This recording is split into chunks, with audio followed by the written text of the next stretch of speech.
to say. I hope everyone's enjoying the sort of kind of slow season, getting ready to ramp things up as the spring tours start again. This is a great time if you haven't used, if you haven't seen our digital library. So you sign into the GANYC website, you go into the documents section, into the little gray box you'll find on the right side of the page, and you'll, you can find a lot of the great videos, refresh your memory on some of the fun things you can, tell your guests and tell your clients when they're visiting New York. Okay, so that's really it from me. So I'm going to bring Eileen up so she can introduce our wonderful guests for this evening, with Hugh and Cathy. So thank you, Eileen, and thanks everybody. Thank you so much, Emma. Welcome again to the Theater Center, Off-Broadway, On-Broadway. And as you all know as tour guides, we've all had tourists, particularly those that come to New York for the first time and have their focus on Broadway, that think all theaters are on Broadway and are shocked to find out that even Broadway theaters are geographically off-Broadway. But the definition, other than perhaps the content of some of the plays and musicals, has to do with the size of the theaters, Broadway being 500 or more, off-Broadway up to 199, and then off-Broadway under that. So we are in an off-Broadway theater, even though it's actually kind of both off and on Broadway. And so why are we here? Well, first of all, thank you again to Cathy Russell for her generosity of both time and space. And also, this meeting happens to coincide with the 2-for-1 off-Broadway theater tickets, which goes through March 5th, so you still have time to take advantage of that. Here in this theater, we are in the Anne Bernstein Theater. There's a couple of theaters and also studios and where they can do rehearsals and acting classes. In fact, Cathy will need to leave us by 7 to go downstairs to do her acting class, and thank you for switching your schedule around. We are on the set of The Perfect Crime. The other 2 plays, if you want to come and see them, is Friends and The Office. And also the Jerry Orbach Theater, which is one of the other theaters, was named after the person from the Fantastics, the longest running off-Broadway theater. So now a little bit about our stellar panel, and it's going to be more conversational, and then we'll look at how as tour guides we can promote off-Broadway and what is similar that we both have in common as both theater people and tour guides. So first, let me introduce Cathy. You got links to their bios and organizations, because if I took the time to read it all, it would take the whole meeting time. And I am going to use my highlighted notes since I didn't memorize it like an actor would, or a tour guide. We can sort of just say what we do. I don't think you have to read our bios. Yeah. Well, I'm not going to read it, but I do want to point out just a few things in case, just in case. And it might lead to some, we will have time for questions and answers. So Cathy Russell is both an actress, trained actors, and has produced plays, and is the general manager here for the theater. She is best known for never having taken a sick or vacation day in the off-Broadway play here, The Perfect Crime, since its opening in 1987. And you also, I understand, hold the Guinness World Record for the most performances of the same character in that play. Yes, I am above the world's tallest horse. And they get applicable world records, and the horse gets a picture and I don't, so I think you can see how much Guinness appreciates theater performance, so yeah. Okay, and so I think we can learn a lot from Cathy about resilience and longevity that we all need these days. And then she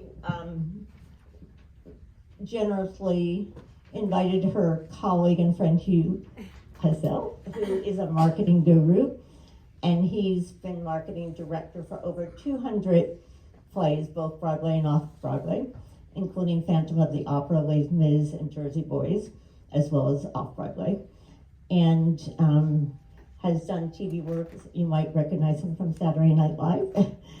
And he is a founding member of the Off-Broadway Alliance and currently a nominator for the Off-Broadway Alliance Awards.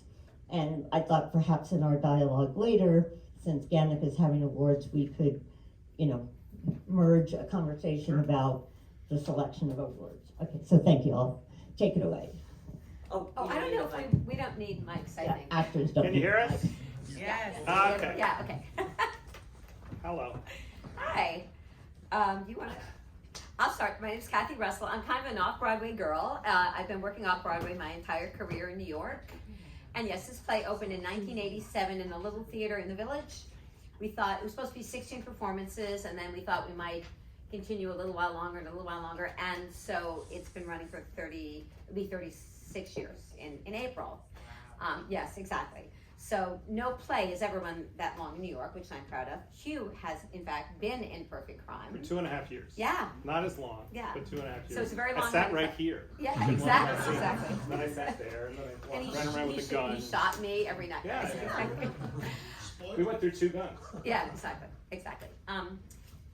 But Perfect Crime started in a small theater, and we had to move from theater to theater, not because we didn't pay our rent, but because Off-Broadway wasn't set up for long runs.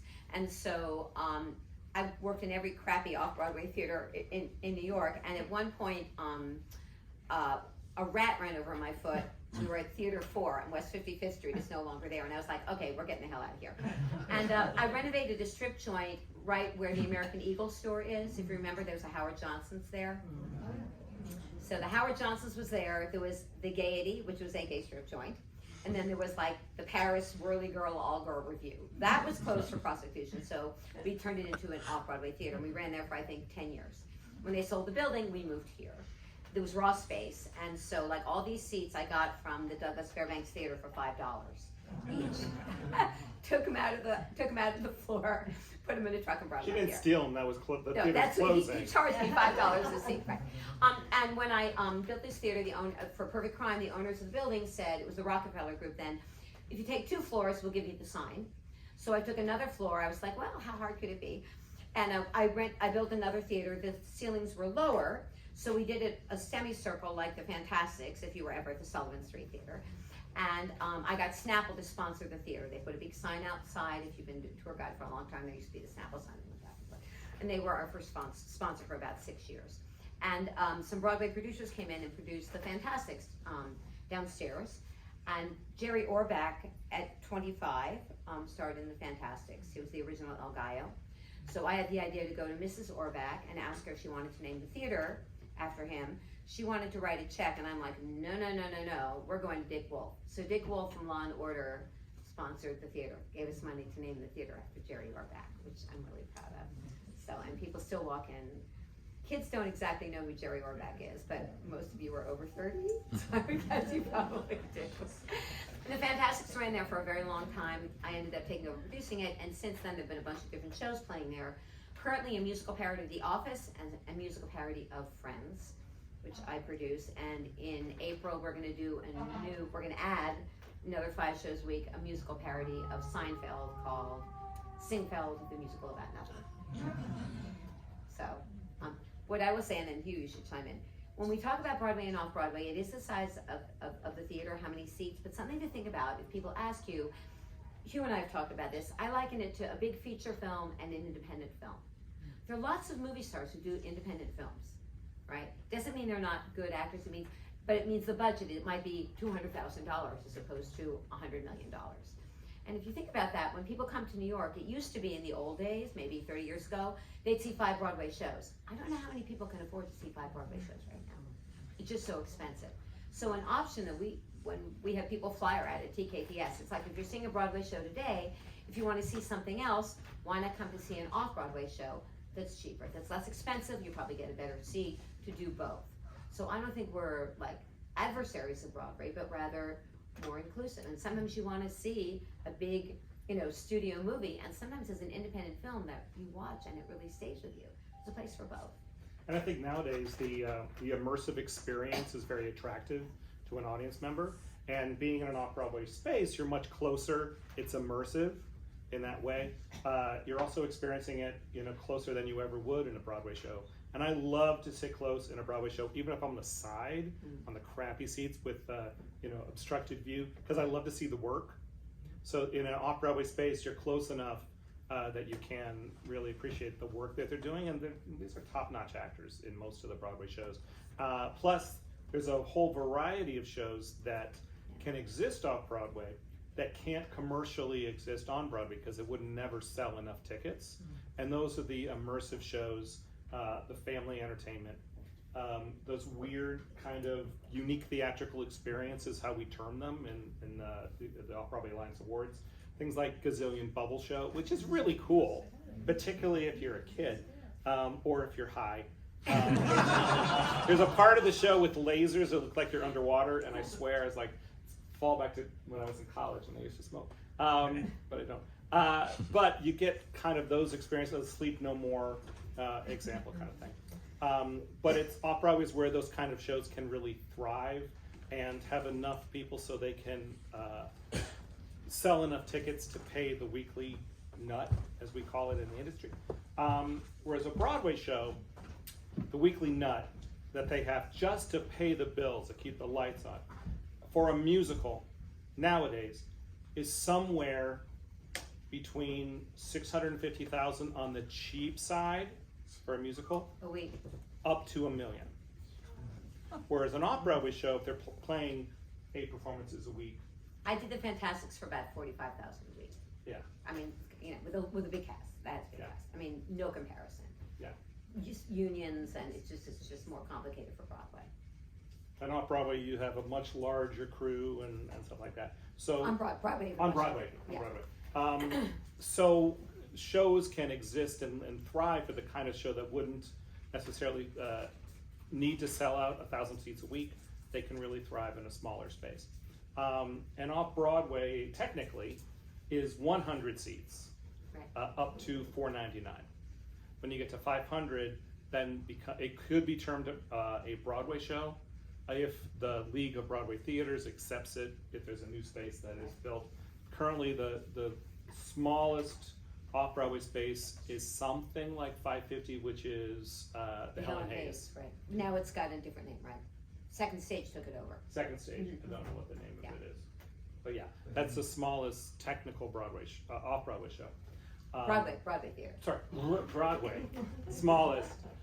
Formerly a TV studio. Merv Griffin was there. Wow. And Dick Clark. But that's somewhere around 550. Now they have, I'm going off on Broadway. They have a rider with all the unions there because there's less money to be made because the gross potential is smaller because the number of seats is that they don't have to pay everybody scale. Everybody makes a lot less if they work at the Helen Hayes. But off-Broadway scales with the unions that are affected vary at the size of the house. So for instance, in a 199, which this is, it's on the lower spectrum typically of the pay, where if you work in a 350, it's a higher, up to the 499, which is the largest contract for off-Broadway. So there you go. What other topics were we supposed to? Talk about marketing. Marketing. So I would say that Hugh is a marketing genius. He started something called Broadway Box many years ago, if you know what that is. Right? And he's better than anybody, I'm not saying that because he's sitting here, better than anybody I've ever met at marketing shows. He's just really, really smart at figuring out what audience would be interested in the show and then being able to reach those people without spending a lot of money. Yeah. So my specialty, for a number of years I was with a one-man office called the Walton Group, Scott Walton, and then I bought the company. It became HHC Marketing, Hugh Hysell Communications, but nobody could spell somebody could spell Hysell, and nobody could spell communications. My email was hhcommunications.com. How many in the industry can't spell communications? So we changed it just to HHC Marketing. And ran that for a number of years, had to sell off parts of it because Broadway Box was growing to such a big point that they needed more of my time. So I sold that off, then Broadway Box got sold to Broadway.com. They took that over, and then I went off on other tangents. Then I worked at NYU a little bit. Then I worked for Groupon. I was in charge of their North American arts and theater business, while I was also in the show here. I'll be backstage on my laptop and then have to do my scene. They had no idea I had a Wednesday matinee. Don't tell them. They were just like a weekly commitment. I couldn't be there between this time and this time because I said if they ever asked, and they never did, I had an appointment. A standing appointment. They had no idea. They never asked. They were in Chicago. But then I opened up a small boutique firm again. I just handled the shows myself as opposed to having a large team of people working underneath me. And all the while, I've been with the Off-Broadway Alliance, which is a collection of people who work in the industry supporting the commercial entities, pretty much. And those include producers, general managers, press agents, attorneys, theater owners, marketers, advertising, and those sort of things. And it all started as what was called the Off-Broadway Brainstormers, of how can we put more attention into Off-Broadway when the press kind of just focuses on Broadway, when Off-Broadway is, probably, it has such a pedigree and has been around for so long. It has so many wonderful shows and wonderful actors that have, embraced Off-Broadway. So we came up with the very first program, and that's called 20 at 20, which I'm now working on the next version, which launches on March 20th through April 9th. It's a period of time where over 20 off-Broadway shows are participating, and anybody can buy a $20 ticket 20 minutes before curtain. For 20 days. For 21 days. Yes, it used to be 20 days. We expanded it just to make it easier. People are visiting. It's a great way. $20 ticket. Really good deal. Yeah. So I have to wait outside, and everybody will be in a line. And then, as space is available, then they can buy a $20 ticket. There might be a small facility fee charge on top. But it also helps the shows because we always target these weeks in a weaker period of the year when the tourists are not here. Which you must know because this is your business, right? Right. When is it busy and when it's not? I think So our business is very parallel. Easter. Yeah, very parallel. So we either do it, have done it in January, but we also do it in kind of late spring. We're going to be during the Jewish holidays, which is always weak. Any holiday is week except for Christmas and New Year's. Right. That week in between is gangbusters. So twice a year for 20 days we do this $20 ticket. We have to keep reinventing ourselves, right? And we don't have the big budgets that Broadway has. Yeah. So we're always trying to come up with ideas to promote the shows. I'm coming up with something new that I actually think you guys might be interested in if you have international tourists. We have partnered with a company called Waverly Labs, and we will now have simultaneous translation. Yeah, now I think if you see Phantom, you can watch Phantom and listen to recordings, I believe, right? If you don't like an Italian or German. So what we've been able to develop is that people can download free an app on their phone, put their little earbuds in, and when I'm up here saying something in English, they'll hear it in French or German or Italian, 150 languages. So we should be able to roll that out. Isn't that interesting? We should be able to roll it out in the next month. So I'm really excited about that. Yeah. Is that just for theaters? We'll be the only ones who can do it right now, this show. And I'm hoping that other people will pick up the technology. It's not costing us anything. One of my interns mentioned that she was in a college lecture and the professor was speaking and it was simultaneous. I found the company about 3 years ago. I literally tortured the guy. His name was Andrew Ocha. And I'm like, you should do this for theater. You should do this for theater. And he's like, leave me alone. I'm like, no, this will make you a lot of money. And we're finally doing it. So my hope is that we're like the beta. We're going to try it out. But if it works, it will really make plays. It doesn't work for musicals. But for plays, which are always like, plays don't last that long on Broadway. I mean, it's really hard. And has anybody seen Leopoldstadt? oh my God, so amazing, right? But that's not gonna, I mean, that's not a limited run, but you see something like that, people would still rather see Phantom of the Opera, they'd rather, you know, so how to get people to see plays, if you can get Europeans to come and hear the play in their own language, I think it will extend the length of plays on and off Broadway. I mean, typically on Broadway, a play will last, if they can, 4 months, and that's it. That's what budgets are made for, Yeah. the recoupments. And for Hugh's produced plays on Broadway. Yeah, your hand was up. Is it simultaneous and is it separate voices or all the same? No, the only problem with it is you'll have to choose whether you want a man's voice or a woman's voice. Oh. But you'll be watching, right? So if we were both speaking, you'd have to choose. Well, maybe And we can the just translation is like, you know, it's pretty good, but there's still like when you dictate something and you look at it and you're like, but it's clear enough. And I think if you're watching a show and you can see what's going on, you're going to pretty much understand. Do you hire voice actors, or is this like a computer generated? It's computer generated. It's literally our speaking, and it goes right into the iPad, and it translates into people's phones in their language. Similar to what they do in the UN? Yeah, exactly. So this Exactly. is not a preloaded script, it's translating you in real time. Exactly. What they will put in, they'll put in like the names of characters, things that will repeat, that like there's a character named Mrs. Johansson. There's never going to be able to, you know, translate that. They'll put in a few keywords, but otherwise, yeah, it's kind of exciting, I think. Yeah. While we're on that topic, is Off-Broadway doing anything for the deaf? I've been in one Off-Broadway theater where they experimented with it. TDF does signed performances. Mhm. Yeah, and they do that for Broadway and for Off-Broadway though. They also do open caption. Yeah. Do you do anything with NYC and Company when they have like theater week? Yeah, we're doing right now, it's Off-Broadway week. Yeah, so there's Broadway week, and then right after there's Off-Broadway week. There's a 2-for-1 deal that ends on March 5th, and that's very successful, because 20 at 20, you have to go to the theater and wait and hope they have tickets. But with the Off-Broadway week with New York City and Company, you can buy in advance. You can buy, yeah, so. But we also pick these weeks because this is when there are tickets available for most shows, Broadway and Off-Broadway, so that if they're standing in line, more than likely, it's gonna get it. as space available, but they'll be able to be accommodated. You have questions about Off-Broadway? The Atlantic Theater Company, they've done some really interesting transitional shows that have started there and gone up to Broadway. I mean, The Band's Visit, Tony Award winning.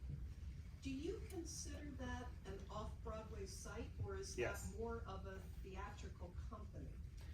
Well, all of those shows are cast independently. It's not a company that they always pull from for the actors. That is an off-Broadway space. They work on an off-Broadway contract. Right. But yes,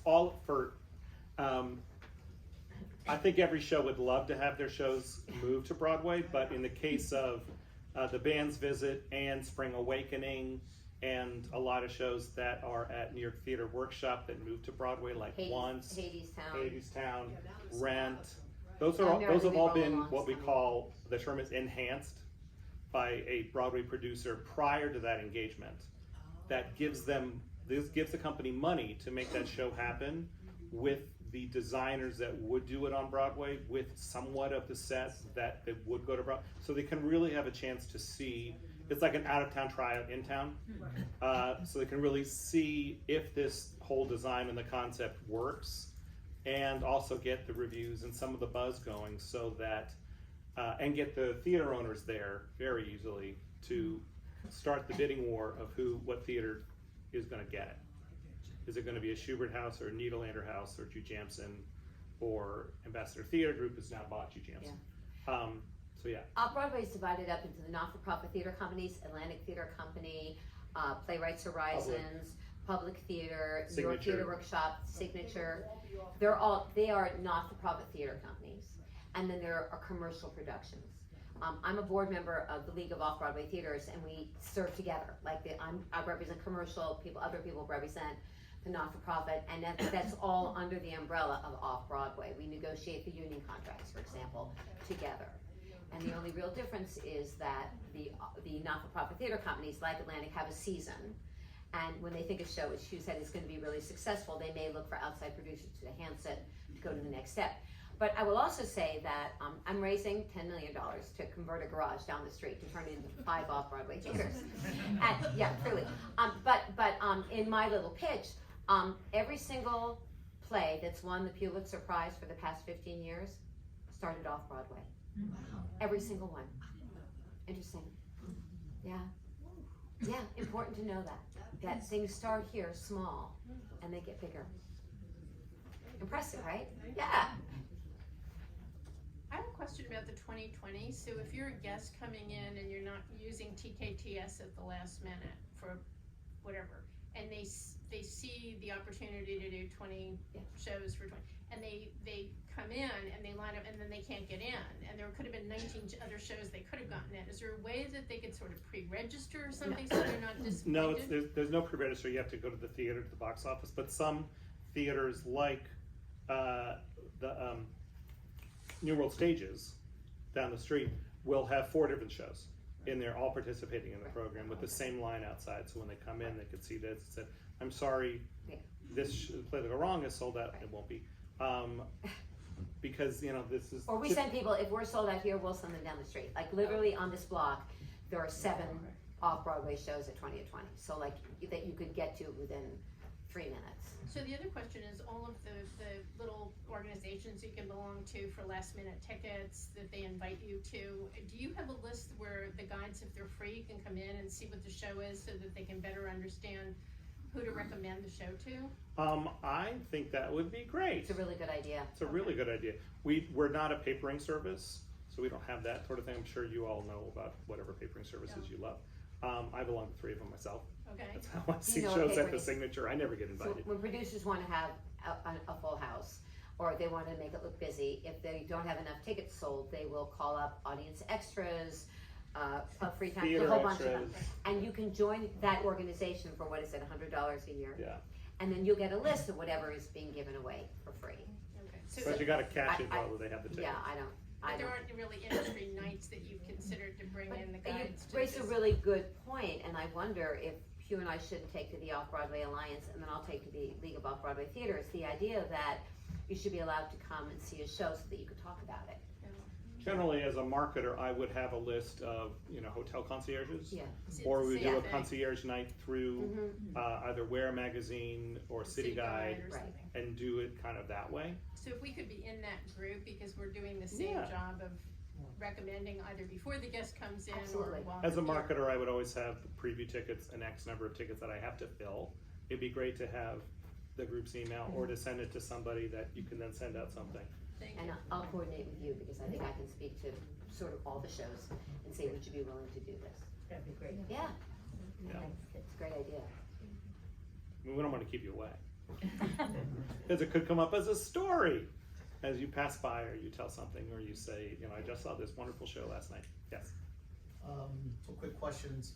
Is it still multiple endings? Perfect Crime? Yeah, There's only one ending. no? Yeah, I shoot myself in the head. And, That's what happens.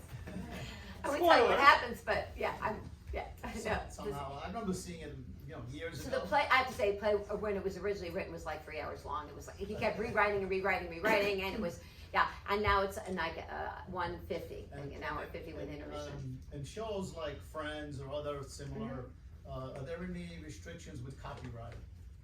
No, they're parodies.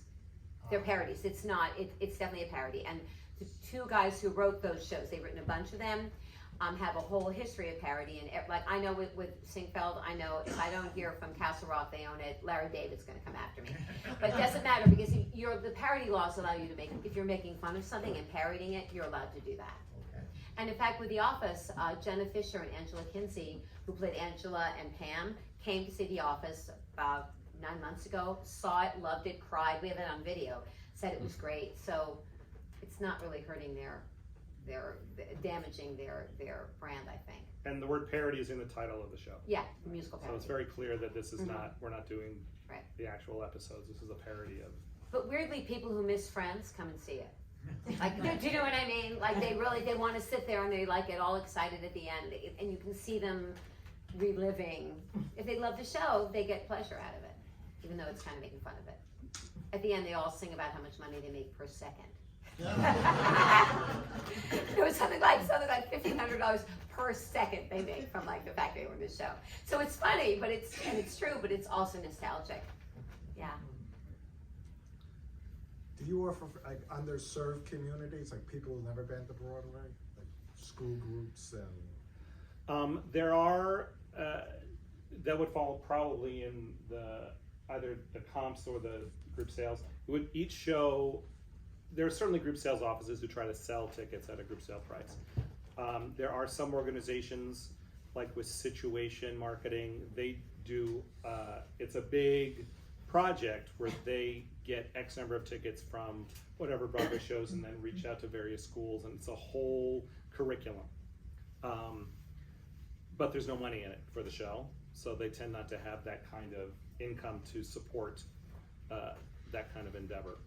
I would say for the Fantastics, when I produced it, Wednesday matinees, we gave away 100 tickets to public school children, and the proviso was kids who'd never seen the show before. I think They that's came in real important. tough, you know, with their cell phones or whatever, and like they're too tough for this. And by the end of the Fantastics, most of them were like, "Oh my God!" So it was really kind of really amazing to watch their first experience in the theater. So Do you do virtual, like you could film it and try to? you can't film. Actors Equity you will can't. let you film. God no, you can't film anything. Besides which, you don't want kids to watch a film or something. You want them to sit in the goddamn theater and feel this magic, right? I was working with a virtual reality company that was trying to capture Broadway and Off-Broadway shows via VR. It never really Oh, launched. right, you made me look at it, right? That's right. Oh my God, it's And we dizzying. met with Tom Jones. Right. And he said no. So we could have seen it, but he said no. The writer. Yeah. I think, so, but we do. I don't give away tickets to any of my shows. Like, if I have 30 people in the audience, I'm fine with that. I'd rather people pay. I give away tickets to veterans. That's the only people. They're the only people I give away tickets to. So, yeah. And the shows we have are not appropriate for school kids. We get actually with all three of the plays here. We get people often who say, "I've never seen a play before. This is my first play," and I'm like, "I love virgins. Yeah, enjoy yourself." But I think people come to see Perfect Crime if they don't want to see a musical and they like Law and Order or crime shows. They're like, at least it'll be a mystery to figure out. And with Friends in the Office, if they like those shows, it's fun. It's a piece of fluff. It is not going to change your life, but it's enjoyable and it's a brand they already know. So in a way, when people walk in here, they kind of have a sense of what they're going to get already, and they're less disappointed that they go see something they don't know anything about it. If that makes sense. But as far as your idea, I think it's a great idea, but I think if a entity got the grants and the donations to create that interaction between the school groups or whatever groups and the show to be able to get the discount ticket that could be purchased via all that, I think their business there, but I don't think any show has the manpower to. Number one, we can't get grants as a for-profit. We would have to create a non-for-profit entity along with the show. But I think there's something there, but I think it would thrive as a separate entity that creates this. Or sponsorship. I mean, the reason we gave away tickets to the Fantastics was on the 50th anniversary of the Fantastics, MTI, which licensed it, gave us $100,000 to put an ad in and to do that. And we did. And then after all that money ran out, after like 2 years later or whatever, I started torturing the guy who ran Applebee's, and I tried to make him give me, I got $5,000 from him, and I said, we'll hand out flyers to TKTS for Applebee's. We'll use you like to cater, but give me $5,000 for this program. And it took a lot of time, but he did actually.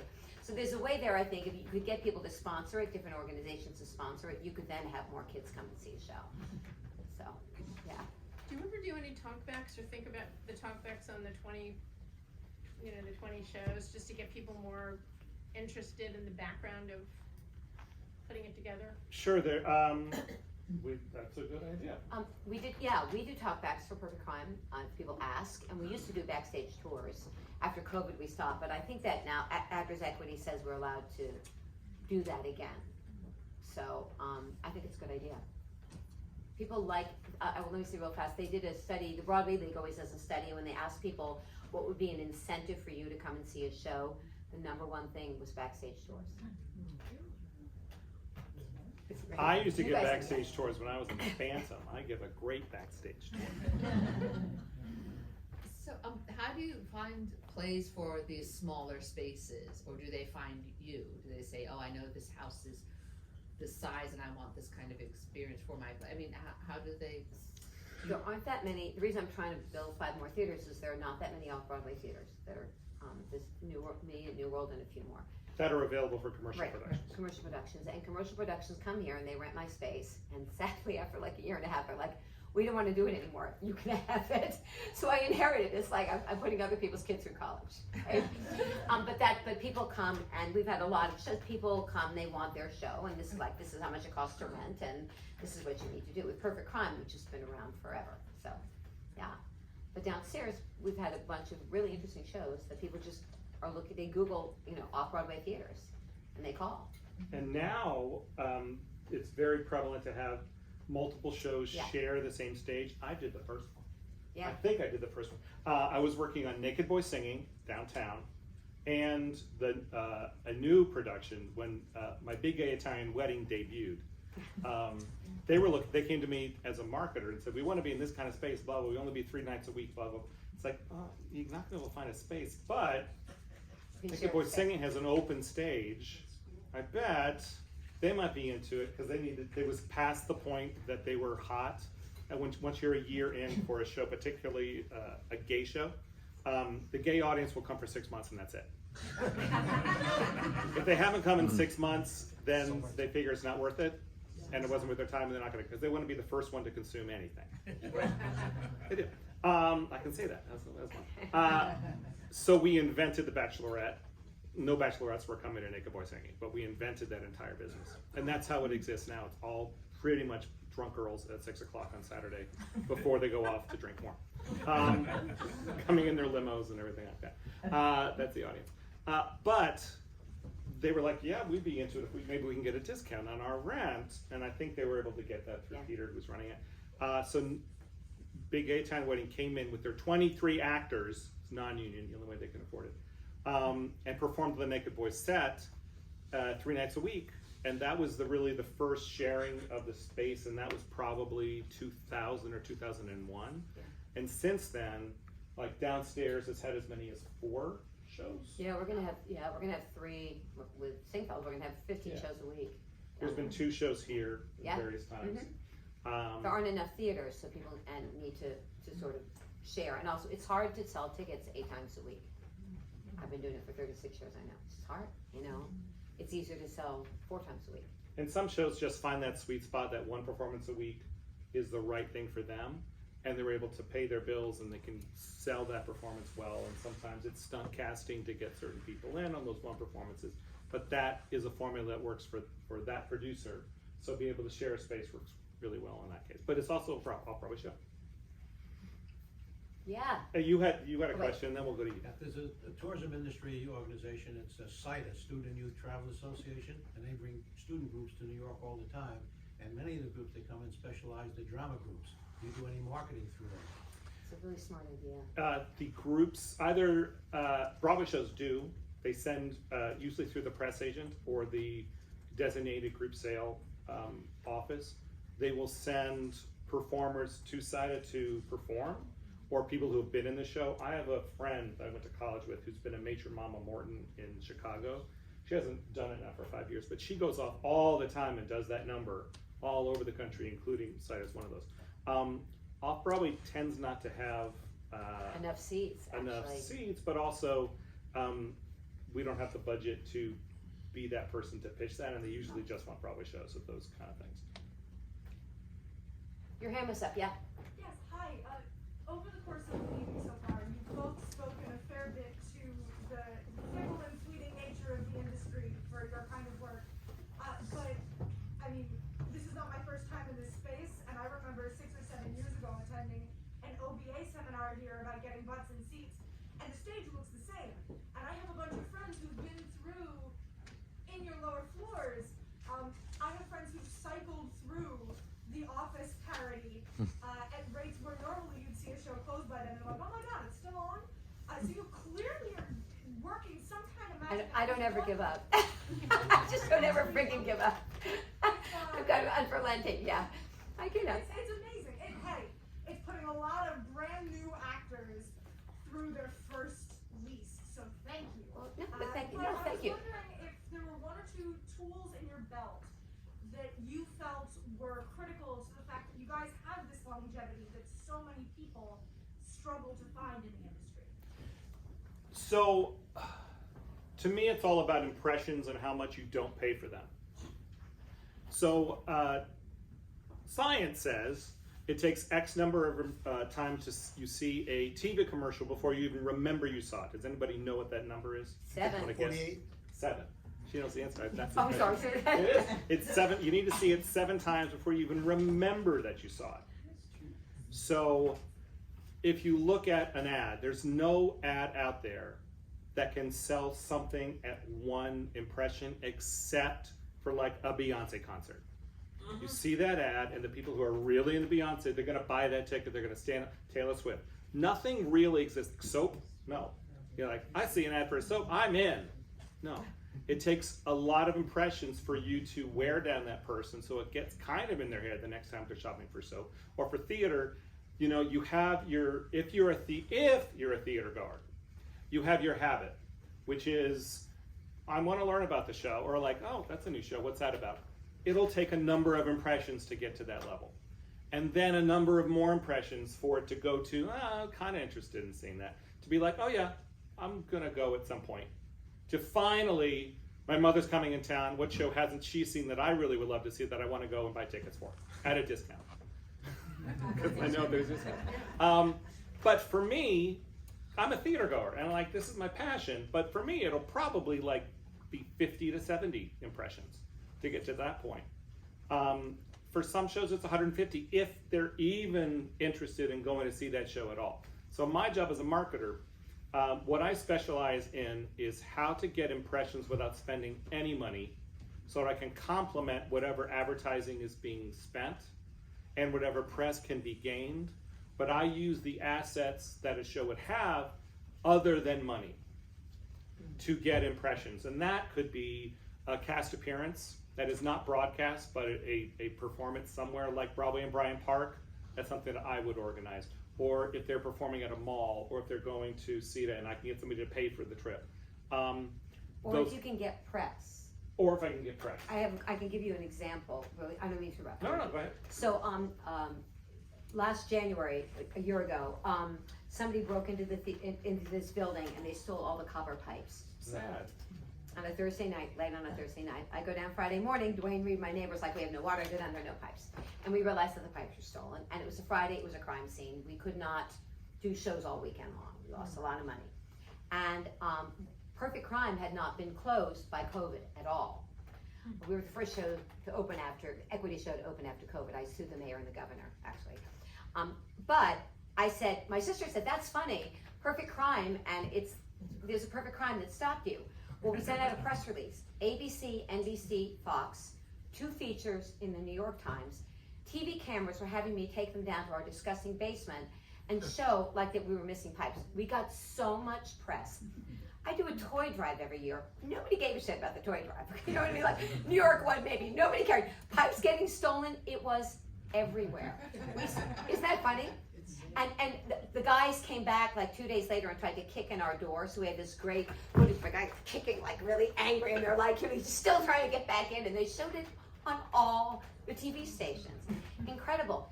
So as a result, maybe we broke even, we got amazing press.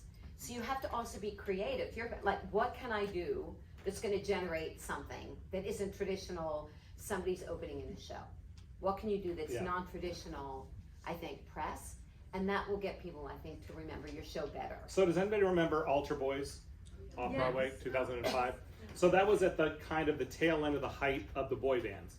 So the album was coming out. They did an album. And so if we just did, signing at Barnes & Noble, if I could have gotten that, we get like nobody writing about it.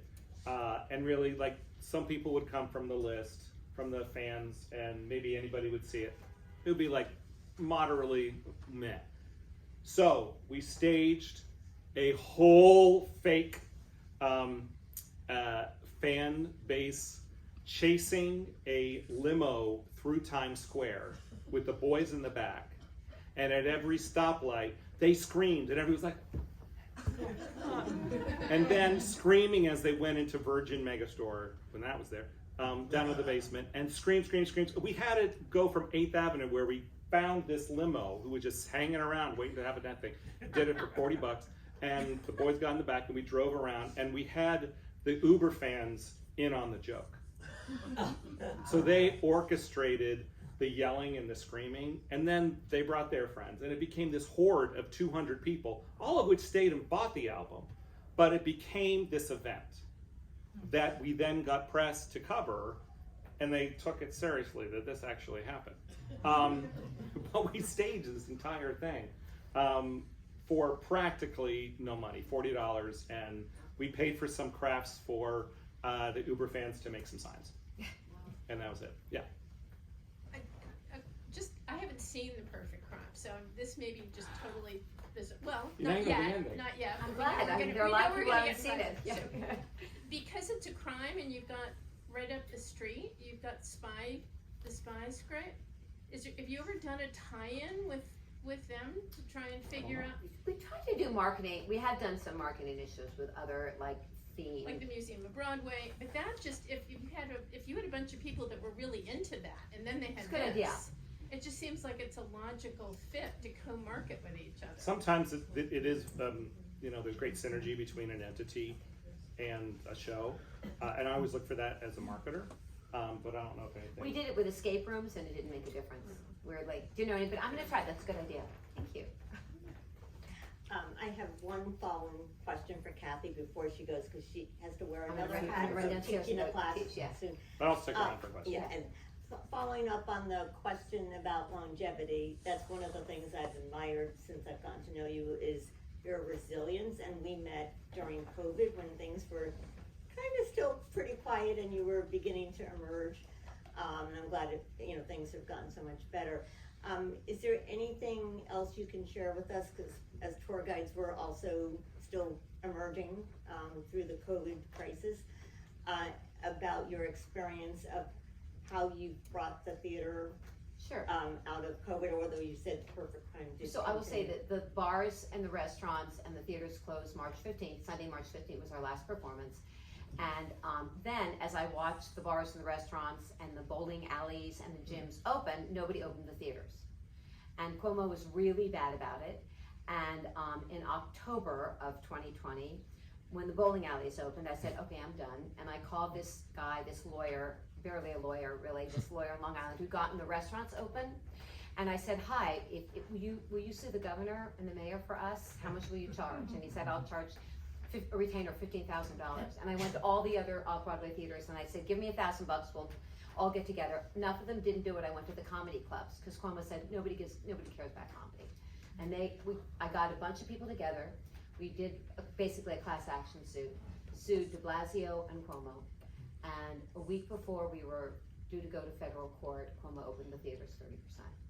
And I'm really proud of that because theaters needed to be open. And people didn't have to come, and when they came, they were 6 feet apart, everybody was masked. I got an SBA loan and I put in air scrubbers, so all the air coming through the HVAC system was sanitizing the air, killing all the germs. But I thought it was really, really important for people to come back to theater. So I'm really proud of that. The office opened first because that was a non-union show, and I fought my goddamn union, and we opened a week later, and de Blasio came, made a speech, saying Cathy Russell was a gift to New York. His staff didn't tell him that I'd sued him. I'm backstage going, they didn't tell you, I'm still suing you. It's not a clue. But I have to say it was very gracious, okay? But I'm proud of that. I'm proud of that. And that other theaters came. And people, worked with me. It wasn't just me. But the idea that theaters wouldn't be open and bowling alleys would be open, that's ridiculous. Okay? Now, I'm sorry, that's just really stupid. All right, you're putting your you're wearing other people's shoes and putting your fingers in holes. Why can't you sit in the theater 6 feet apart with a friggin' mask on and you're vaccinated? Right, so, I'm sorry, that's my little soapbox. Thank you. All right, I'm gonna run down. Thank you. Thank you. And we will continue our conversations about things we can do together, and GANYC will also be back here in September for our annual meeting. Yes, absolutely. Thank you so much. Space, yeah, of course. Now, Hugh, you can stay a little while. Oh, yeah. I will leave it up to Emma to let us know when we need to start our business meeting, but, when we were, chatting before, the event, you said, make sure I don't go off on tangents, because I'd like to tell stories, and I said, tour guides love stories, and you've told some. Any other stories you would like to share? I was almost a tour guide myself. Oh, So yes, you told me tonight. I've given backstage tours, and I give a great backstage tour for You can fans. become a member of GANYC. I'll tell you a story about the boat. But I was going to be a tour guide coming out of COVID. It's like, what am I going to do? All my clients, because I was doing theater marketing, they weren't open. It's like, well, I'll be a tour guide. So I actually have at home about 15 books that I started to pull stories. My first one was going to be Broadway. And then there's one tour that I know of, Gay Village. So I started pulling together what I would do as a walking tour in the village. And then I got a job, opening Broadway shows. So I was the general manager of the Broadway COVID safety team. And we were the people working for the Schuberts and for the Ambassador Theater Group and for Manhattan Theater Club for their Broadway space. Staffing everybody outside the theater who would have to inspect the documents. Staffing people inside the theater to make sure people kept their masks on with those mask up signs with the happy face. And the people backstage checking everybody who was coming to work, were they up on their testing, how many days has it been? Because that went from anywhere from a test every 5 days or every 6 days to every 4 days, to every 3 days, to every 2 days, and then back and forth. So our last client that way was Phantom, which last week decided that no more, that the backstage people would not have to test regularly. Now the rule is in the unions that you test only if you're symptomatic, but masks are optional. So Phantom ended last week, and that job's done. But I'm really proud to have brought back Broadway and Off-Broadway in such a huge way. We had at the biggest time we had 364 employees. So I put a lot of people to work. At $25 an hour, that's expensive, but I was able to provide income for a lot of people. Yeah, and I just want to give another compliment. Those were some of the nicest people around New York. Thank you you. could have run into. They were so enthusiastic. They made us so excited about coming back in. Thank you for that. We were the company with the nice people. The other company with at the other theater chain, I didn't really appreciate the way that they treated people. So we went, the Schuberts actually, we took, for their front of house, they have a motto for customer service that we adapted as our own. And that is to provide the finest customer service equal to provide the customer service experience equal to the talent on stage. So we had to really rise to the occasion of the great performances. As a regular user of Broadway Box when it was existing, I just would love to hear a little bit more about how you were able to convince the theaters to do that as a marketing program. Was that worth it for them? What was the enticement for them to say? Because I feel like there were times I would go to the box office, and Right. someone in front of me and someone behind me was paying full price, and then I just showed my little code and got my ticket. So I'd be interested. Broadway Box started, and at first the Broadway shows hated it. It was it all started because of the revival of Music Man in like 1999. What is it? A long time ago, the Eric McCormick one. So it was founded by this couple from Tel Aviv who were in town. They wanted to take their whole family, and the mother from New Jersey and the kids, all of which came from Tel Aviv with the mom and dad. They wanted to go see a Broadway show, and so they asked mom and dad, do you have any discounts? There's no discounts. So they paid full price. The day they got back to Tel Aviv, and these are two computer programmers. The day they got back to Tel Aviv, the mother called and said, "You never guess what I got in the mail today? A discount coupon mailer for 40% off."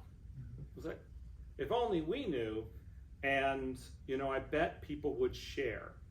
Like once they get a code, it's kind of in the good karma. If you get a code, share it, because then you might need a code. So it became a code sharing site. So they built it, and they built it very down and dirty. It wasn't pretty at all. It looked kind of rough. but intentionally, because I wanted to feel like you discovered something, and this wasn't really flashy and trying to sell you something, but this was information that you happened to find. And so this couple, when they came back to the city and made their annual trip and to see shows for like 3 weeks every summer, we got to be friends.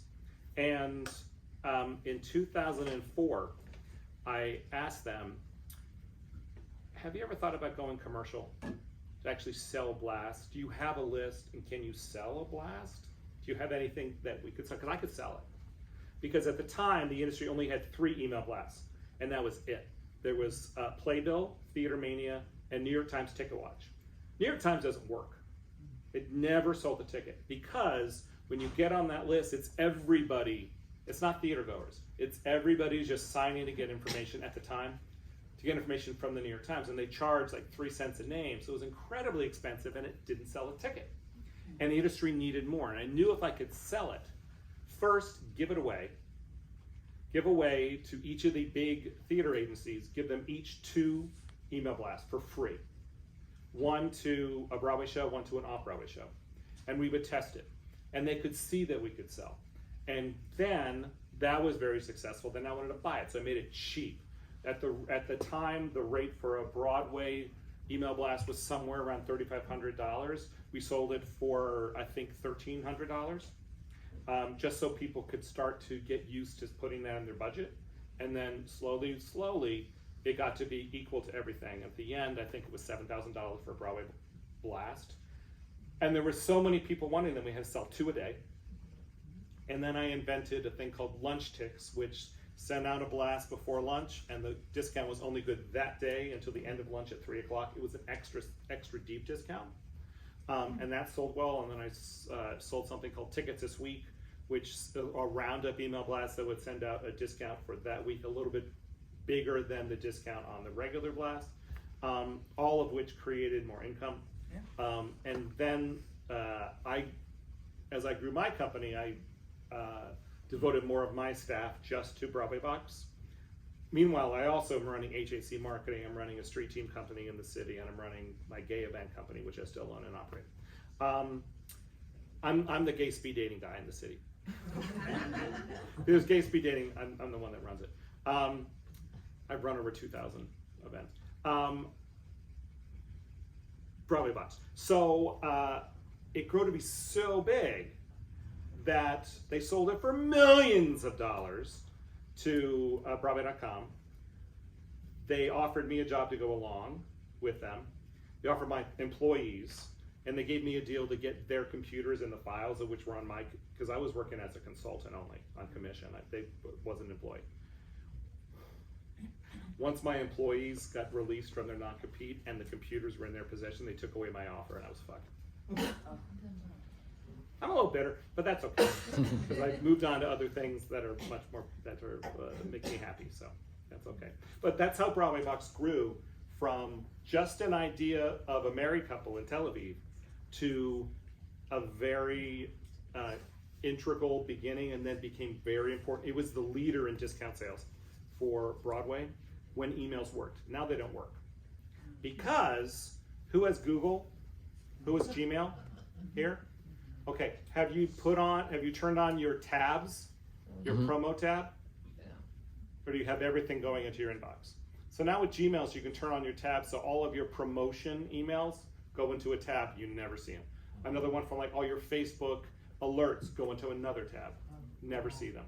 Because of that, my open rate on some of my blasts went from 30% to about 12.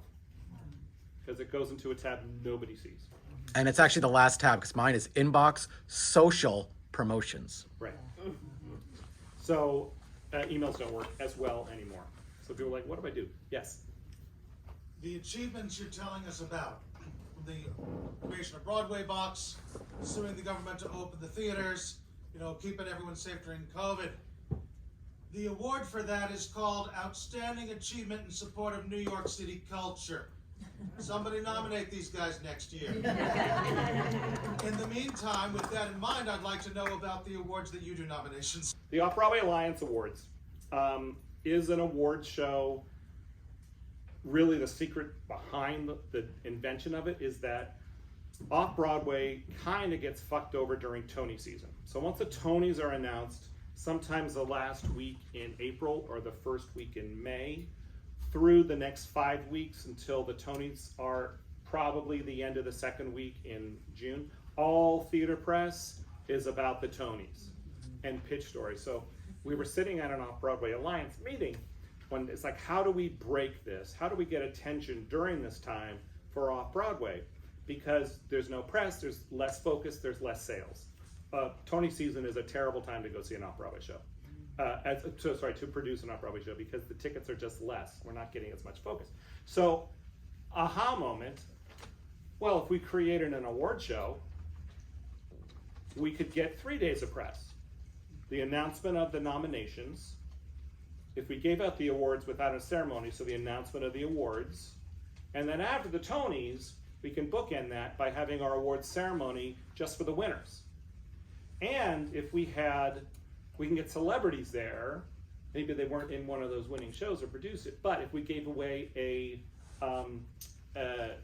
Friend of Off-Broadway award to a vendor, to Off-Broadway Hall of Fame, to somebody who's alive, who worked that season but a celebrity, and then we have You Just Died This Season award. I forgot the name of it. But it's a celebrity, so a family member or somebody come to celebrate that. So one year we had Jerry Stiller, and Ben Stiller came to accept because he had just passed. And previously Ann Mara had won the award, and Jerry Stiller came. So it's a way to boost, but also to celebrate that. One year we had Sigourney Weaver. Now that year she was in Vanya, Sonia, Masha, and Spike, which I was a producer. She was the only cast member who didn't get nominated for a Tony. And the producer called her up that morning that the Tonys came out, and she was like, no, it's fine. That's fine. I'm happy for everybody. I'm an Off-Broadway gal. So that's where my heart is, and that's fine. So when I heard that story in an ad meeting, I said, we got to nominate Sigourney because she'll come.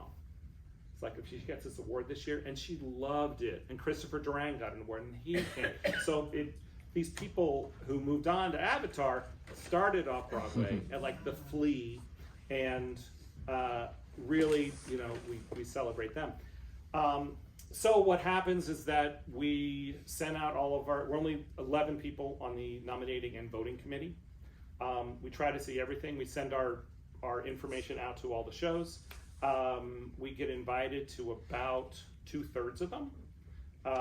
Like last week I saw 4 shows. This next week I'm seeing one on Friday night, and I think Sunday again. But we try to see as many as we can. And then we meet over Zoom now, or we used to meet over lunch and decide who our nominations are, and then we would vote on a couple weeks later, and then we announce the winners, and then we have an award show.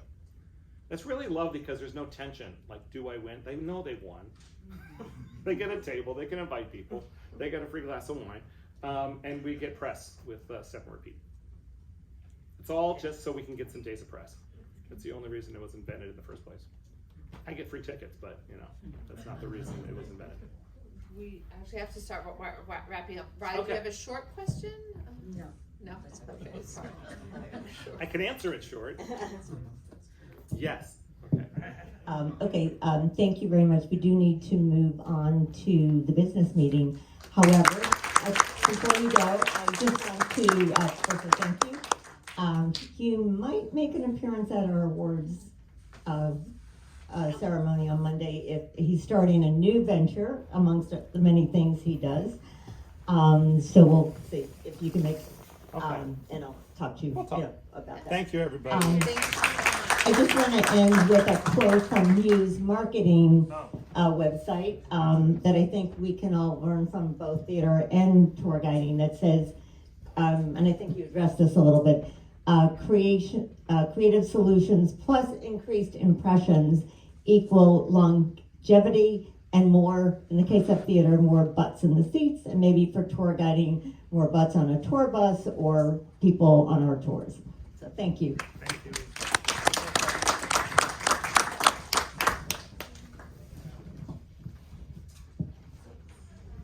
Thank you, and thank you so much. Eileen really did all of this. She made all the contacts, she helped arrange it and everything, so I think a big applause for her.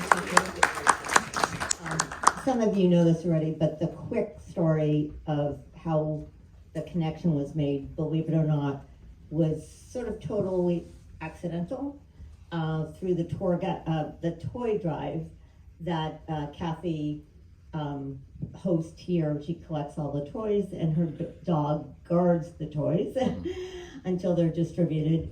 And it's the Off-Broadway Alliance that sponsors it for shelters in the Times Square area and some other shelters. So because of goodwill, community activity, that's how we made the connection. And as you heard, I think there's a lot of things we can continue partnership with both organizations. Thank you. Thank you, Annie. That was really great. It was a lot of fun. I loved hearing their stories. Okay, so we're going to get into our business. We'll have our committee report starting with the awards, and Sarah is going to be presenting for us. Hi, gang. You might notice I'm not Matt Baker. You'll get sick of me eventually. It'll be fine. So, presenting on behalf of the awards, once I wake my phone up. So, as you have heard repeatedly over the course of tonight, the 9th annual GANYC Apple Awards are happening in 5 days. You've got 5 days left to get your hands on some tickets, and I highly recommend it. The show's going to be incredible. It's at Merkin Hall on West 67th Street. We're going to have a red carpet. There's going to be a cocktail party at 6:30 included with your ticket. So come hungry. It's going to be delicious. Traditionally, the bulk of tickets for the gala are purchased during the last week when everyone's like, oh yeah, no, I can totally get a dress on time. So go ahead and do that. We are very excited to see those numbers come through the door. The link to purchase the tickets is on the GANYC website, on the GANYC Apple Awards website as well, repeatedly over the course of the whole thing. You can't miss it. I put it in giant red buttons. There's also going to be links posted daily at this point on the GANYC Facebook page. And members should remember to include the code GUIDE1, G-U-I-D-E, and the number 1, in order to get half off your tickets. If there's anybody repping an industry partner here with us today, that code is GANYC-IP, very intuitive, we like to keep it easy. And we've seen tourism come back with a vengeance, so let's do the same. It's very exciting. To sweeten the pot, since our last meeting, we've had our presenter list completely filled out. Carla Cherry, the poet, will present the book award. Cheetah Girls author Deborah Gregory will be presenting journalism. The official MTA photographer Mark Herman will present the photography award, which you might remember he won in 2019, so we're very excited to have him back. WBAI host John McDonough is going to be presenting for radio and podcast, and New York City Commissioner on Cultural Affairs Lori Cumbo, in her capacity as founder of the Museum of Contemporary African Diaspora Arts, will present the Museum Exhibitions Award, which is always very exciting. Burlesque legend Maine Anders, known on stage as the main attraction, God, I love burlesque names, will present the Lifetime Achievement Award to New York School of Burlesque headmistress Jo Weldon. And all of the other presenters were confirmed and announced at the last meeting. But if you don't remember, we do have a website. And on our blog, we've been posting daily about those presenters, so you can go read up on them there. It's GANYCAppleAwards.weebly.com. Once again, GANYCAppleAwards.weebly.com. Also, just log into Facebook. I'm going to be bothering you guys so much over the course of the next week. And last but not least, please remember that no one will kick you out if you show up in jeans, but you've been doing the last how many years in sweatpants? I'm very excited to see you guys dress up, because you might remember I joined GANYC in 2020. I've never seen any of you in a tux except for Matt Baker. I am very excited for you to show out, though, and this is a direct note from Matt, in parentheses, the chair of the awards committee says he still doesn't plan to wear pants, so take with that what you will. So on behalf of both myself and Matt, we're very excited to see you on Monday. Thank you so much. Great, thank you, Sarah. So the possibility of a pantless Matt Baker could be appealing or not for the awards. So, take that as you wish. It's going to be a really great event, and awards worked so hard on this, and it's a fun time. It's a fun time. So I hope everyone gets their tickets. Guide one. Okay, you get a half-price ticket, and I'm bringing my friends too. It's going to be a fun night. So thank you, awards. So next up we have education, and Nina Mende will be presenting.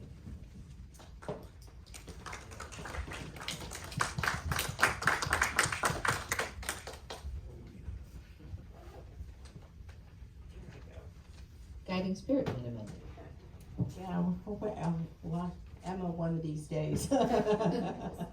And Jeremy and all the people and Ed and okay, so thanks to, this is special thank you, Eileen Rourke, she gets another big hand, it's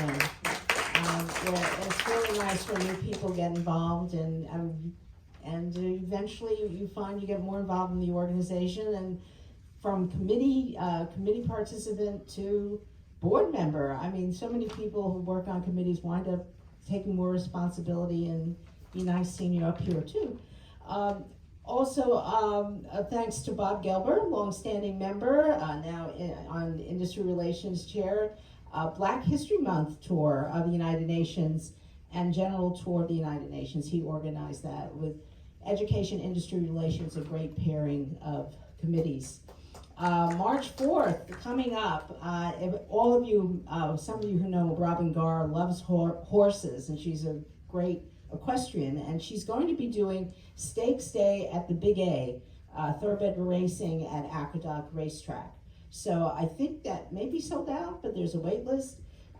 Then there's going to be a Women's History Tour of the United Nations, again with Bob Gelber, and Fam Tour of New York, Botanical Garden, Orchid Show, Susan Birnbaum, Guiding Spirit to be organized that. And Susan, I go back with Susan, the whole education committee goes back with Susan. She's gone, we've got to know the Bronx with Susan.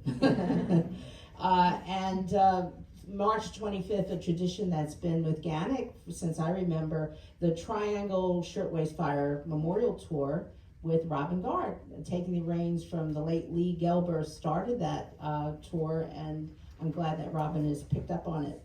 So, and that is the actual anniversary of the fire. While a lot of the fan tours are in person, this past month we do have a virtual library of past FAMs, PDPs, guest speakers, and as a GANYC member, you have it at your fingertips. So if you don't feel like going out, it's raining, it's snowing, and you want to take a tour, just hop on to the website and take one of these great virtual tours. Thank you. John Singlack put together reminders for GANYC guides when attending FAM tours. John, are you here? You want to? I'm here, but it was a team effort. It was a team effort, but yeah, he was the inspiration, and basically when people do tours for GANYC, they do it out of their whole heart. They're doing it for free, and so really we must respect them by arriving on time. Please stay on the tour to the scheduled finish rather than duck out 10 minutes early. And we do give, we show appreciation to tour guides who give tours. As I say, they're doing this for free, and you know how you feel when you give a tour and no one, gives you anything. It's nice to show tour guides appreciation, the kind of appreciation you would like to be shown. So do unto others like you would have done to yourself. And so please stay for the whole tour. Sometimes you have emergencies, you have to go to it. Please do not interrupt the guide. When a guide is giving a tour, wait. At some point there'll be questions, and the guide, you can take your cue from the guide when to ask a question. Don't keep interrupting. Chances are that question will automatically be answered anyway in the course of the tour. And be quiet, don't have a conversation with another guide while the guide is giving the tour. These are kind of obvious things, but sometimes we have to remind ourselves. And please do not correct the guide during the tour. That's very embarrassing. I've been on tours with experts, and they, something was a little, you can go up to the guide and afterward about that. And as I say, please save your questions until the end of the tour. And while, one more thing, we do have committee meetings once a month now. And it's usually the third Wednesday or 3 weeks in, it's basically 21 days into the month. Usually that's the third Wednesday. It's on Zoom at 6 o'clock. So if anyone is interested in learning more about the Education Committee, you can contact, I think, one of us, Education at GANYC, that you'd like to attend a meeting. We're really open and friendly and love your feedback. That's about it. Thank you very much. Thank you very much. All right, so our next up, we're going to have Industry Relations, and Bob Gelber will be presenting. Thank you. Okay, so I don't want to take up too much of your time because I really want to turn the floor over to Harvey Davidson and Stephanie Simon, who represented GANYC 2 weeks ago in San Diego at the International Inbound Tourist Association. Their full report will be on our website, but they're both going to give a synopsis. I really just want to, first of all, thank both of them for representing GANYC. I thank you, Stephanie. We've got you now. You can't get away. Also, a reminder that in April, we will have a first Tuesday of the month meeting rather than Wednesday because of Passover. We will be at the Soho Photo Gallery on White Street in Tribeca, and our guest speaker will be Yuki Odo, who is the founder of the Soho Memory Project.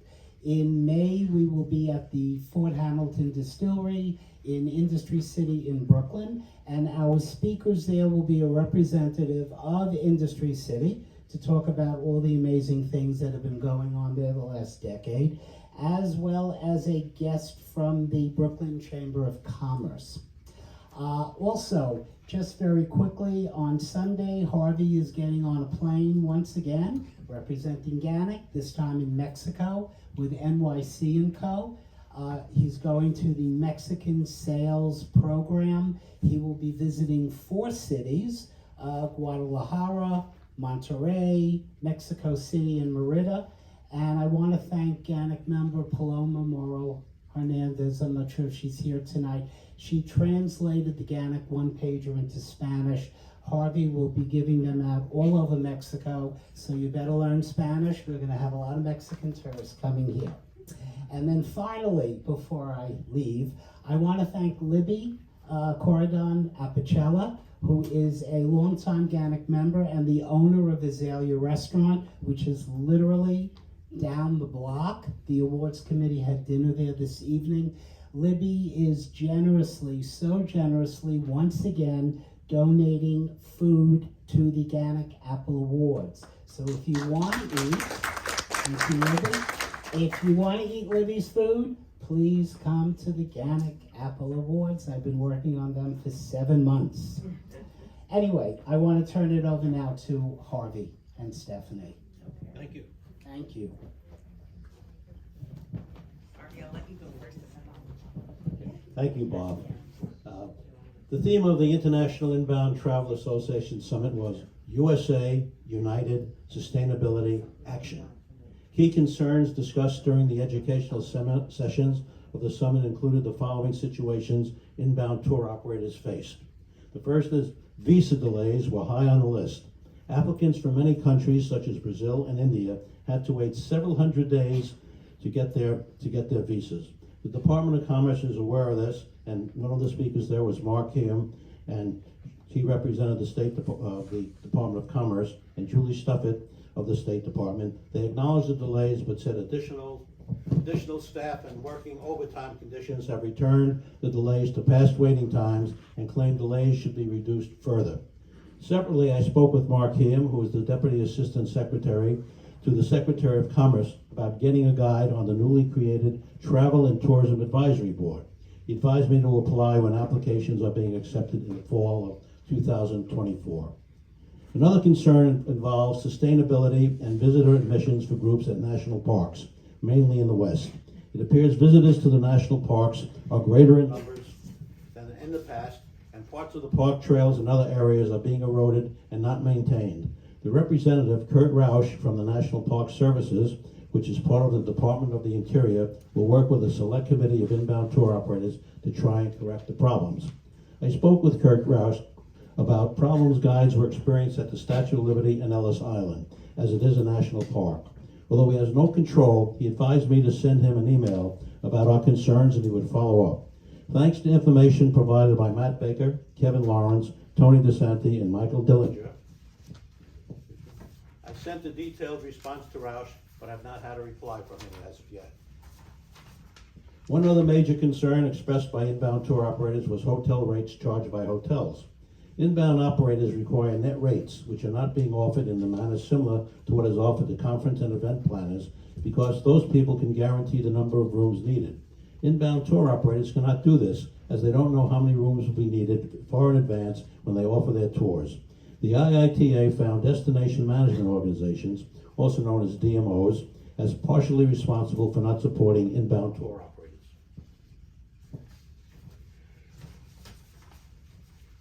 They will attempt to work with DMOs regarding this situation. The summit did not allow Stephanie Simon and myself to enter the marketplace area where one-on-one appointments were taking place. We were, however, able to meet with inbound tour operators and others during group get-together times for touring and dining and also giving out our business cards.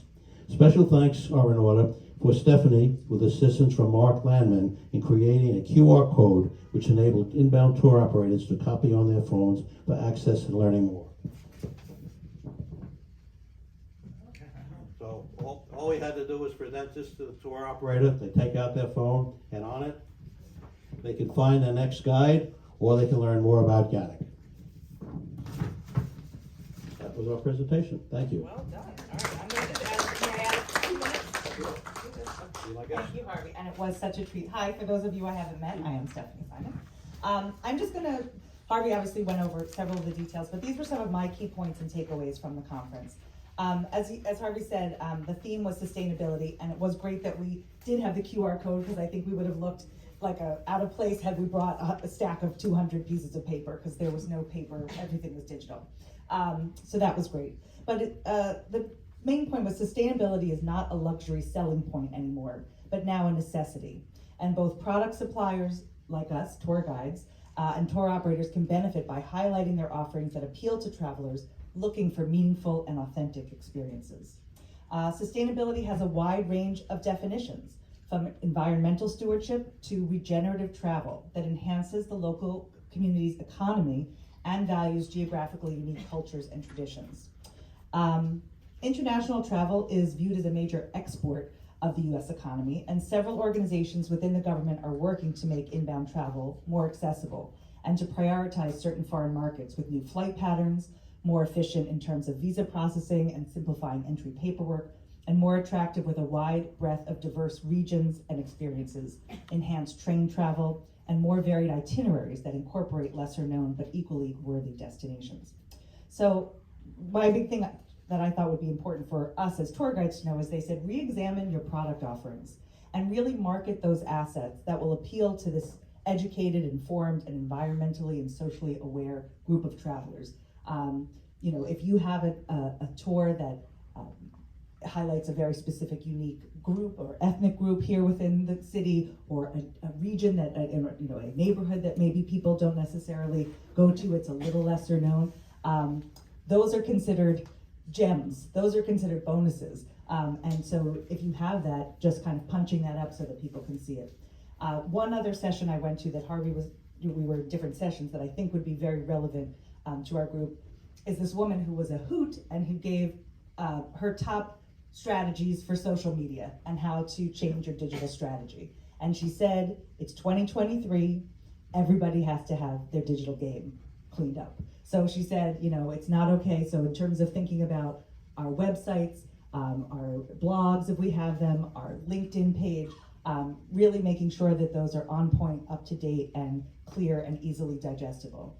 And she said to really focus on who your buyers are. So even though there might be lots of social trends right now, if you think about, do you need to be on TikTok? And her feeling is, unless your customers are on TikTok, you do not need to be there. So really go back to the basics. Your website, if you have a blog, and if you use email, to email people and kind of be constantly, I know you said email may not work as much anymore, but to the extent that you have updates or newsletters that you want to send out, use those as like your core tools in your toolbox to keep marketing. So thank you. I just want to add one thing, that NYC and Company sponsored a breakfast for inbound tour operators, and we were introduced at the breakfast and made mention that we are the tour guides from New York City. And interest in becoming industry partners were expressed by 2 domestic tour operators that were there, and I'll follow up with them. Thank you so much, Harvey and Stephanie, for going and representing us. And this is something really important, and we're trying to send guides to our conferences and to these events to just get our name out there too. To people know about tour guides, and people know to contact tour guides, and they know that that we exist and we're important. So it's a really great thing. So thank you again, Stephanie and Harvey. So last, we're going to have membership, and Jeremy will be presenting for membership today. Hello all, so I'm just subbing in for Ann McDermott, who couldn't make it here tonight. I don't have her report, but I just want to note a couple things. We do have a brand new GANYC member in attendance this evening. Jonathan Noto, are you still here? There we go. So just want to welcome, just going to single him out and welcome. We are still bringing in new members, and obviously you all are helpful recruiters. If you work with other tour guides who aren't members, please let them know about the organization, point them to our website, let them know what we can offer to guides. I believe we also have another member here, prospective member named Kyle, who the board will be interviewing after the meeting. So always happy to welcome new guides into the organization. The other, besides obviously promoting the awards, the other thing I want to mention is provisional members got an email about this. Prior to COVID, we tried to do usually about twice a year an orientation session for provisional and new members to really help them get to know the organization. And obviously we've gotten back into in-person events, but for a long time, for 2 years, we were essentially operating as a virtual association. So we want to get back into that to really help new and provisional members get to know the organization, what the committees do, what if they want to volunteer, but just to get an in-person introduction. And the next one is coming up later this month. I think it's the 29th. It'll be at 6 p.m. at a location somewhere, I don't remember where we booked it, but somewhere in Manhattan. So if you are a new or provisional member, please look into attending that. It will count toward one of your meeting requirements to eventually become a full member. But it's just really great because you can meet other provisional members. You'll be able to meet members from the board and representatives from committee there. So please look into that if you are a new and provisional member. And that's all I can think of, but just want to thank also all of you for renewing and continuing to be members of GANYC after all this time. We could not do what we do or be an organization without all of you. So thank you guys for sticking with us for another year here at GANYC. Yes, thank you, Jeremy. Yes, so the provisional members meeting will be on the 29th. It is I think it's like a midtown space, or it's in Manhattan. But at any rate, if you're a full member or a provisional member or a brand spanking new member or a total veteran member, you're welcome to come. You'll find that it will be posted. We registered. I'm not sure about the space limits, but if you register and we know you're coming, it's a great way to find out more about GANYC, especially if you join like in this sort of COVID blur and you have no idea who people are or what they're really doing. So we want to be as welcoming as we can, and this is a really great way for you to learn more about the association and to learn about the committees. And our committees are all volunteer run, and we love having new people join our committees as well. So that's really it in terms of the business. Anyone have any major unfinished business? Yeah. I have a question for other members. I had a company contact me that said that they can't get the 9/11 Memorial Museum to respond to them when they're trying to make an appointment to visit the museum in May. Is anyone else? Oh yeah. Anyone else It's also problems? happened, right? Yeah. It's hard. Yeah. What's the story there? So For group reservation, they just don't. yeah, I think they just have that one group's email, and I think there are probably like 2 people who are responding to everything. So it's really, it's fine to have an understanding of why it is, but what's the purpose of the museum? I mean, don't they understand how it works, especially with groups? They have to plan ahead. You're thinking like a real person. yeah, I mean, Yeah, and it's hard. And like I know, like it's my work with the group sales. They're constantly reaching out, making sure everything's all set up. I'm not sure with 9/11 because it's really such a hard place, even just to send single, small groups of people. I also have families, and they're like, "Can I go down to 9/11?" I'm like, "Yeah, but look online and see if you can get it." And they're like, "Well, there's nothing there." And I'm looking down. I'm literally looking down. I'm like, "There's no line. Just go down there. It's right there.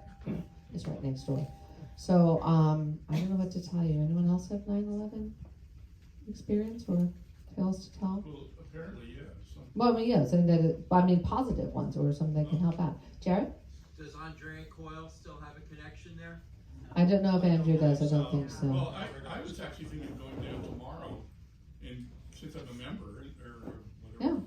Yeah, pound on the door. And asking them, what's the story? Yeah, I would if you can. I mean, the people I've spoken to, like I remember I had to help Mike Morgenthau. He had a problem with one of his tours. His group was got in a bus accident, and they were going to be late, and he had the same thing. He couldn't get a hold of anybody at group sales, and he wanted to know what's going on. He had the tickets for that afternoon, and he couldn't make it. This is even trying to make reservations. Yeah, well, but anyway, I went down there, and I spoke to somebody at, I spoke to like a box office manager. Like I spoke to somebody on the line, and then it got me to the box office manager, who was really very nice and very helpful. It's like, oh yeah, let me look it up. And so, if you go down and speak to them in person, and throw GANYC out there and say, like, I'm a member of GANYC. We've got 300 guides. We want to bring people here, and you're not helping us, and you're losing money. As soon as they hear you're losing money, they'll be. I wanted to ask the question here to find out if I was the only one, but apparently. Yeah, no. If it's something happening by other guides, we'd love to hear a report back.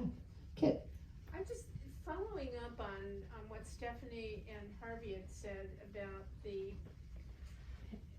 QR code. I'm wondering, looking at your badge, if we shouldn't redesign it with GANYC and a QR code so that people can just take a photograph right there. And it further promotes GANYC being proactive in sustainability. That, from a PR standpoint, might be very interesting. And for maybe the GANYC Facebook page, have people send in what ideas they're using so we could just brainstorm on Facebook. Yeah, I mean, that's a great way to sort of get some organic ideas and, like you said, brainstorming, working it. But I know, like, when I was at IATDG, one of the speakers, he had one business card, and it was a QR code, and it just stood there, and everybody just scanned it. Like literally one business card. And it was all sort of, rubbed and worn around the edges. It's like, yeah, it doesn't matter, the QR code still reads. So yeah, you can do that really pretty easily. Gary. Of course I know. I'm just kidding. So I don't know if this is the appropriate venue to. No, it's not. Okay, quiet. Somebody asked if we had a meeting about the award show months ago, and someone said, "What is your goal? What is your goal?" Looking specifically at me, and it was a great person that said that. But I said legitimacy, and I think one of the ways to get to legitimacy is if we take a small step. I don't know if you over the summer. Have you guys noticed an uptick of vendors on the bridge to the first tower? Oh my God, yeah. There is historical precedent why that's bad, all right? Why it's bad. Because you have one person who believes there's a gun on the bridge, you're gonna have a mass exodus off the bridge. I have taken it to, 311. I've written, filled out their forms. It went to DOT. I got a response from DOT, said it's not their problem. But if you put a lock on the bridge, it is their problem. Yeah. All right, so they have they claim to have no jurisdiction over the pathway. Does NYC and company have any sort of liaison with the police department? Because this is a disaster in the making. And if tour guides nip it before it becomes a problem, and I don't want to hear anything about, everyone needs to make a living. Don't do it. It's just like stopping at the bottom of an escalator. You don't stop at the bottom of an escalator. They're blocking the path. They're ruining the experience. They're blasting music. And they're in the way. All those keychains are going to kill somebody, or kill 12 people when they try to get off the bridge. Yeah, no, so, Gary, you're can be.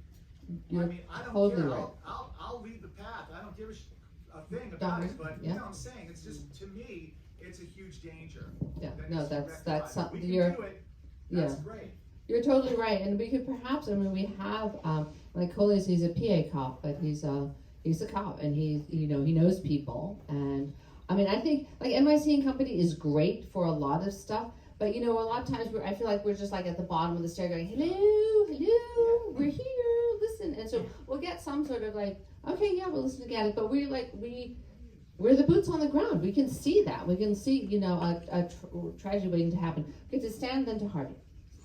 A week after the Brooklyn Bridge opened, somebody screamed, there was a stampede, and 12 people died. Yeah. Human nature is still the same. And if people have to run, and suddenly the amount of running room halves, a lot more people are gonna die. Yeah. You got the turntables too. Yeah, the turntables Last are week I terrible. talked to a cop up Yeah. on the bridge.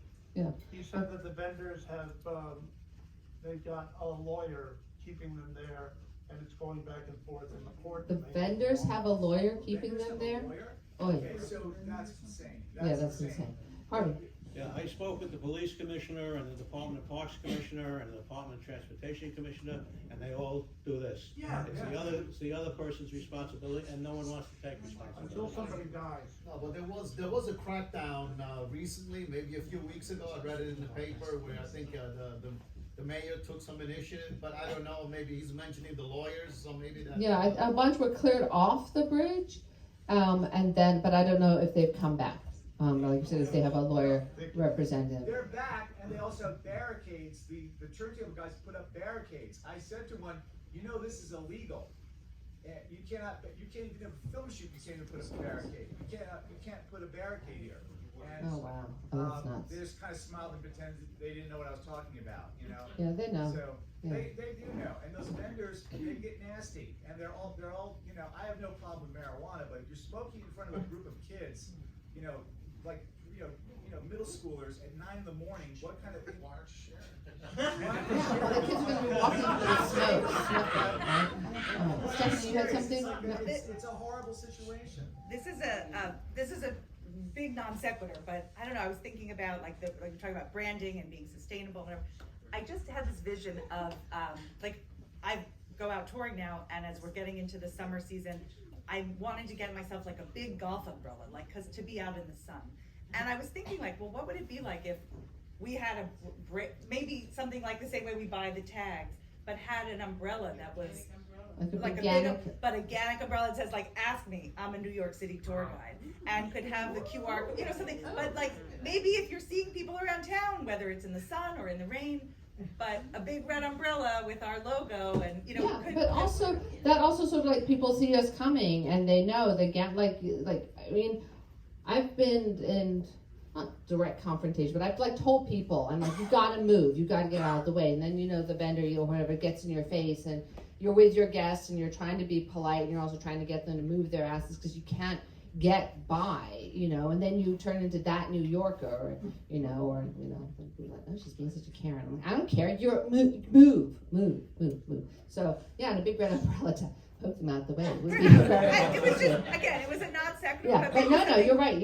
I love the umbrella idea, and I love the idea that we have to contact people. And like you said, if they're getting all lawyered up, that's a big problem. But what the city always gets freaked out about is safety. As soon as you say somebody's, I mean, when there's, you know, an accident, that's when people snap to attention, unfortunately. But we don't want to get to that point. We want to stop it before we get to that. Yeah, Jeremy. I do want to note that prior to COVID, GANYC did have a kind of committee or ad hoc committee on sustainable tourism. And then it kind of more or less folded when COVID hit because there was no tourism to sustain for a while. We were worried about so I would say I'm not volunteering because my plate is beyond full. But if people are concerned about this, I think it would be worth people getting together and recreating that sustainable tourism committee and meeting to propose solutions, because it was a good committee that had just started to get going when everything fell apart. But the idea behind it, I still think is solid. If there are people with energy and time, that's what we do. Yeah, it would be great because the Sustainable Committee, one of the big things there, like the first topic was, you know, the Brooklyn Bridge is a madhouse. That was like part of it was because it's a madhouse. Okay. All right, well, we are, yes, Jeremy? I would like to make a motion to adjourn.